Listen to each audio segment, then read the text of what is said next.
अभी थोड़े दिन पहले ये अग्निवीर स्कीम लेके आए, अग्निवीर योजना। जय हिंद दोस्तों, स्वागत है आपका अपने यूट्यूब चैनल यूएचक्यू रैली भर्ती में। दोस्तों, आप हमें चैनल पर नए हैं तो आप हमें चैनल को सब्सक्राइब कीजिए और लाइक का बटन प्रेस कीजिए।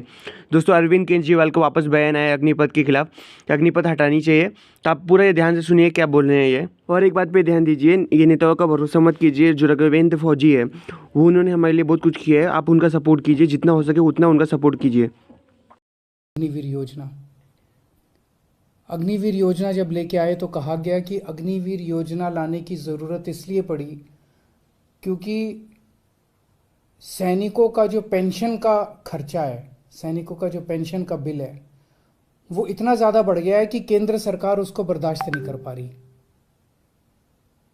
आज़ादी के बाद से आज तक पहली बार ऐसा हुआ है कि कोई केंद्र सरकार ये कह रही है कि हमारे से सैनिकों की पेंशन का बिल बर्दाश्त नहीं कर किया जा रहा।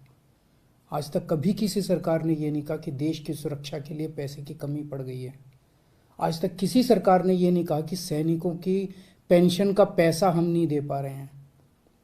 सैनिकों को पेंशन दे के हम एहसान नहीं करते। सैनिक हमारे ऊपर एहसान करते हैं जब वो बॉर्डर के ऊपर अपनी जान दांव पे लगाते हैं।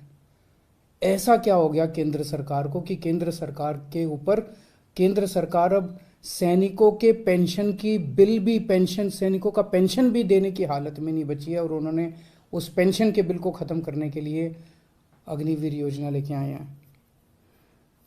अभी कुछ दिन पहले कहा गया कि हर 5-5 साल में केंद्र सरकार केंद्रीय कर्मचारियों के लिए एक वेतन आयोग बनाती है। 8वां वेतन आयोग अभी बनने वाला था। 8वां वेतन आयोग, केंद्र सरकार ने कहा है कि अब हम 8वां वेतन आयोग नहीं बनाएंगे। 8वां वेतन आयोग क्यों नहीं, हर 10-10 साल में बनता है। 8वां वेतन आयोग क्यों नहीं बनाएंगे? कह रहे हैं कि हमारे पास पैसा नहीं है, पैसे की कमी है। केंद्र सरकार के पास अपने केंद्र के कर्मचारियों का वेतन बढ़ाने के लिए भी पैसा नहीं बचा। कहाँ गया केंद्र सरकार का सारा पैसा?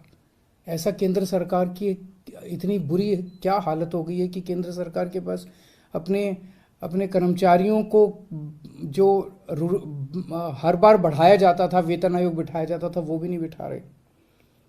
मनरेगा,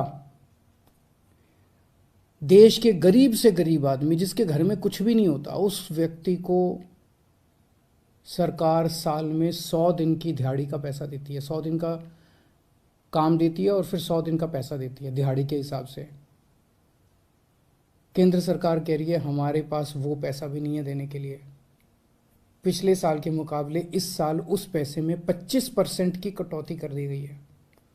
देश के सबसे गरीब, सबसे मजदूर आदमी, किसान मजदूर, रिमोट इलाकों में जो देश में रहते हैं, गांव में रहते हैं, वो लोग दिहाड़ी के हिसाब से साल में 100 दिन की दिहाड़ी करते थे और सरकार उनको गड्ढे खोदने का काम करते थे, कहीं कुछ सड़क बनाने का काम करते थे, उनको सरकार 100 दिन की दिहाड़ी दिया करती थी।